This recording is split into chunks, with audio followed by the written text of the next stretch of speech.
ಶ್ರೀ ಲಲಿತಾ ಅಷ್ಟೋತ್ತರ ಶತನಾಮಾವಳಿಃ ಓಂ ಹೈಂ ಹ್ರೀಂ ಶ್ರೀಂ ಶ್ರೀಮಾತ್ರೇ ನಮಃ. ಓಂ ರಜತಾಚಲ ಶೃಂಗಾಗ್ರ ಮಧ್ಯಸ್ಥಾಯೈ ನಮೋ ನಮಃ. ಓಂ ಹಿಮಾಚಲ ಮಹಾವಂಶ ಪಾವನಾಯೈ ನಮೋ ನಮಃ. ಓಂ ಶಂಕರಾರ್ಧಾಂಗ ಸೌಂದರ್ಯ ಶರೀರಾಯೈ ನಮೋ ನಮಃ. ಓಂ ಲಸನ್ ಮರಕತ ಸ್ವಚ್ಛ ವಿಗ್ರಹಾಯೈ ನಮೋ ನಮಃ. ಓಂ ಮಹಾತಿಶಯ ಸೌಂದರ್ಯ ಲಾವಣ್ಯಾಯೈ ನಮೋ ನಮಃ. ಓಂ ಶಶಾಂಕ ಶೇಖರ ಪ್ರಾಣವಲ್ಲಭಾಯೈ ನಮೋ ನಮಃ. ಓಂ ಸದಾ ಪಂಚದಶಾತ್ಮೈಕ್ಯ ಸ್ವರೂಪಾಯೈ ನಮೋ ನಮಃ. ಓಂ ವಜ್ರಮಾಣಿಕ್ಯ ಕಟಕ ಕಿರೀಟಾಯೈ ನಮೋ ನಮಃ. ಓಂ ಕಸ್ತೂರಿ ತಿಲಕೋಲ್ಲಾಸ ನಿಟಿಲಾಯೈ ನಮೋ ನಮಃ. ಓಂ ಭಸ್ಮರೇಖಾಂಕಿತಲ ಸನ್ಮಸ್ತಕಾಯೈ ನಮೋ ನಮಃ. ಓಂ ವಿಕಚಾಂಬೋರುಹದಳಲೋಚನಾಯೈ ನಮೋ ನಮಃ. ಓಂ ಶರಶ್ಚಾಂಪೇಯ ಪುಷ್ಪಾಭನಾಸಿಕಾಯೈ ನಮೋ ನಮಃ. ಓಂ ಲಸತ್ ಕಾಂಚನ ತಾಟಂಕ ಯುಗಲಾಯೈ ನಮೋ ನಮಃ. ಓಂ ಮಣಿದರ್ಪಣ ಸಂಕಾಶ ಕಪೋಲಾಯೈ ನಮೋ ನಮಃ. ಓಂ ತಾಂಬೂಲ ಪೂರಿತ ಸ್ಮೇರ ವದನಾಯೈ ನಮೋ ನಮಃ. ಓಂ ಸುಪಕ್ವದಾಡಿಮಿ ಬೀಜರದನಾಯೈ ನಮೋ ನಮಃ. ಓಂ ಕಂಬುಪೂಗ ಸಮುಚ್ಛಾಯ ಕಂದರಾಯೈ ನಮೋ ನಮಃ. ಓಂ ಸ್ಥೂಲ ಮುಕ್ತ ಫಲೋದಾರ ಸುಹಾರಾಯೈ ನಮೋ ನಮಃ. ಓಂ ಗಿರೀಶ ಬದ್ಧ ಮಾಂಗಲ್ಯ ಮಂಗಳಾಯೈ ನಮೋ ನಮಃ. ಓಂ ಪದ್ಮಪಾಶಾಂಕುಶಲ ಸತ್ಕರಾಬ್ಜಾಯೈ ನಮೋ ನಮಃ. ಓಂ ಪದ್ಮಕೈರವ ಮಂದಾರ ಸುಮಾಲಿನ್ನಯೈ ನಮೋ ನಮಃ. ಓಂ ಸುವರ್ಣ ಕುಂಭ ಯುಗ್ಮಾಭ ಸುಕುಚಾಯೈ ನಮೋ ನಮಃ. ಓಂ ರಮಣೀಯ ಚತುರ್ಬಾಹು ಸಂಯುಕ್ತಾಯೈ ನಮೋ ನಮಃ.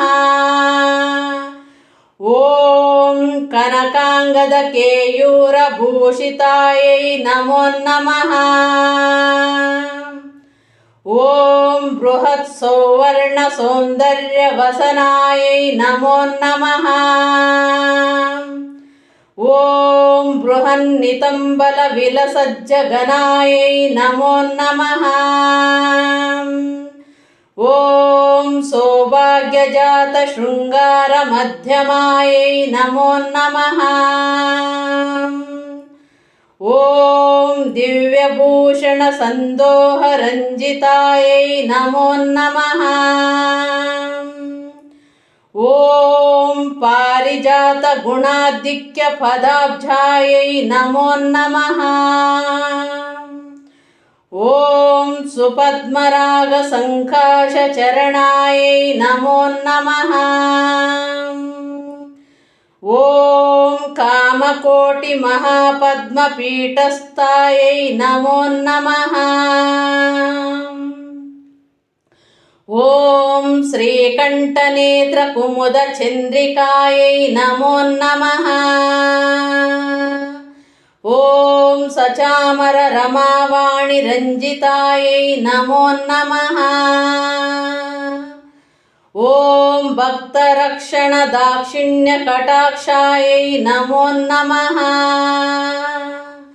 ॐ भूतेशालिङ्गनोद्भूतपुलकाङ्गयै नमो नमः। ॐ हनङ्गजनकापाङ्गवीक्षणायै नमो नमः। ॐ ब्रह्मोपेन्द्रशिरोरत्नरञ्जितायै नमो नमः। ॐ शशिमुख्यमरावधूसेवितायै नमो नमः।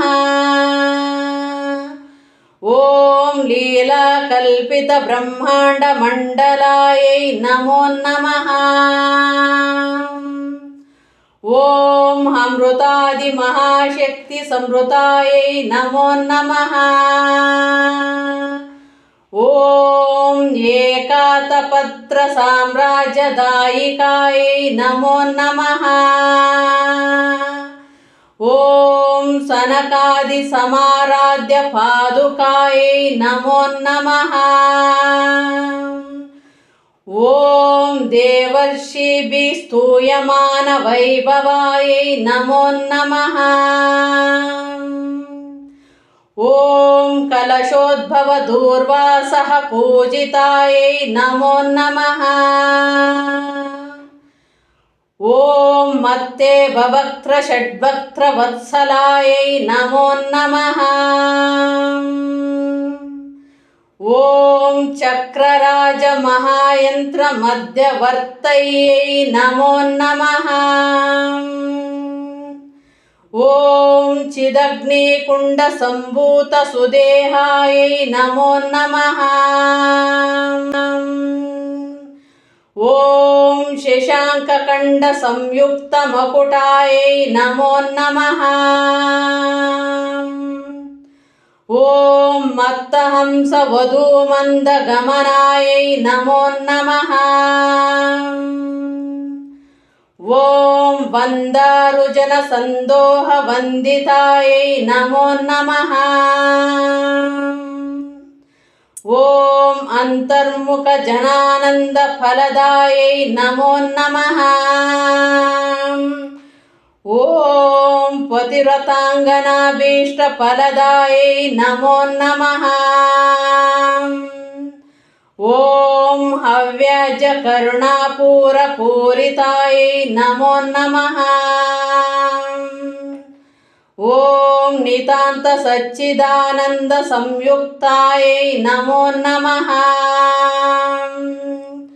ॐ सहस्रसूर्यसंयुक्तप्रकाशायै नमो नमः। ॐ रत्नचिन्तामणिगृहमध्यस्थायै नमो नमः। ॐ हानिरुद्धिगुणाधिक्यरहितायै नमो नमः। ॐ महापद्माटवीमध्यनिवासायै नमो नमः। ॐ जाग्रत्स्वप्नसुषुप्तीनां साक्षिभूतये नमो नमः। ॐ महापापौघपापानां विनाशिन्यै नमो नमः। ॐ दुष्टभीतिमहाभीतिभञ्जनायै नमो नमः। ॐ समस्तदेवधनुजप्रेरकायै नमो नमः। ॐ समस्तहृदयाम्भोजनिलयायै नमो नमः। ॐ अनाहतमहापद्ममन्दिरायै नमो नमः। ॐ सहस्रारसरोजातवासितायै नमो नमः। ॐ पुनरावृत्तिरहितपुरस्थायै नमो नमः। ॐ वाणी गायत्री सावित्री श्री सावित्री सन्नुतायै नमो नमः। ॐ रमाभूमिसुताराध्यपदाब्जायै नमो नमः। ॐ लोपामुद्रार्चित श्रीमच्छरणायै नमो नमः। ॐ सहस्ररति सौन्दर्य शरीरायै नमो नमः। ॐ भावना मात्र संतुष्ट हृदयायै नमो नमः। ॐ सत्य संपूर्ण विज्ञान सिद्धिदायै नमो नमः। ॐ श्रीलोचन कृतोल्लास फलदायै नमो नमः। ॐ श्री सुधाब्धि मणिद्वीप मध्यगायै नमो नमः। ॐ दक्षाध्वर विनिर्भेद साधनायै नमो नमः। ॐ श्रीनाथ सोदरीभूत शोभितायै नमो नमः। ॐ चन्द्रशेखर भक्तार्ति भञ्जनायै नमो नमः। ॐ सर्वोपाधि विनिर्मुक्त चैतन्यायै नमो नमः। ॐ नामपारायण भीष्ट फलदायै नमो नमः। ॐ सृष्टि स्थिति तिरोधान संकल्पायै नमो नमः। ॐ श्री षोडशाक्षरी मंत्र मध्यगायै नमो नमः। ॐ अनाहाद्यन्त स्वयंभूत दिव्यमूर्तये नमो नमः। ॐ भक्तहंस पारिमुख्य वियोगायै नमो नमः। ॐ मातृमण्डल संयुक्त ललितायै नमो नमः। ॐ बण्डदैत्य महासत्त्वनाशनायै नमो नमः। ॐ क्रूरबण्ड शिरश्छेद निपुणायै नमो नमः। ॐ दात्र अच्युत सुराधीश सुखदायै नमो नमः। ॐ चण्डमुण्ड निशुम्बादि खण्डनायै नमो नमः। ॐ रक्ताक्ष रक्तजिह्वादि शिक्षणायै नमो नमः। ॐ महिषासुर दोर्वीर्य निग्रहायै नमो नमः। ॐ अभ्रकेश महोत्साह कारणायै नमो नमः। ॐ महेशयुक्त नटन तत्परायै नमो नमः। ॐ निजभर्तृमुखाम्बोज चिन्तनायै नमो नमः। ॐ वृषभध्वज विज्ञान भावनायै नमो नमः। ॐ जन्म मृत्यु जरा रोग भञ्जनायै नमो नमः। ॐ विधेय मुक्त विज्ञान सिद्धिदायै नमो नमः। ॐ कामक्रोधादि षड्वर्ग नाशनायै नमो नमः। ॐ राजराजार्चित पद सरोजायै नमो नमः। ॐ सर्व वेदांत संसिद्ध सुतत्वायै नमो नमः। ॐ श्री वीरभक्त विज्ञान निधानायै नमो नमः। ॐ आशेष दुष्ट धनुज सूदनायै नमो नमः। ಓಂ ಸಾಕ್ಷಾತ್ ಶ್ರೀ ದಕ್ಷಿಣಾಮೂರ್ತಿ ಮನೋಜ್ಞಾಯೈ ನಮೋ ನಮಃ. ಓಂ ಅಯಮೇಧಾಗ್ರ ಸಂಪೂಜ್ಯ ಮಹಿಮಾಯೈ ನಮೋ ನಮಃ. ಓಂ ದಕ್ಷ ಪ್ರಜಾಪತಿ ಸುತಾ ವೇಶ್ಯಾಢ್ಯೈ ನಮೋ ನಮಃ. ಓಂ ಸುಮಬಾಣೇಕ್ಷು ಕೋದಂಡ ಮಂಡಿತಾಯೈ ನಮೋ ನಮಃ. ಓಂ ನಿತ್ಯ ಯೌವನ ಮಾಂಗಲ್ಯ ಮಂಗಳಾಯೈ ನಮೋ ನಮಃ. ಓಂ ಮಹಾದೇವ ಸಮಾಯುಕ್ತ ಶರೀರಾಯೈ ನಮೋ ನಮಃ.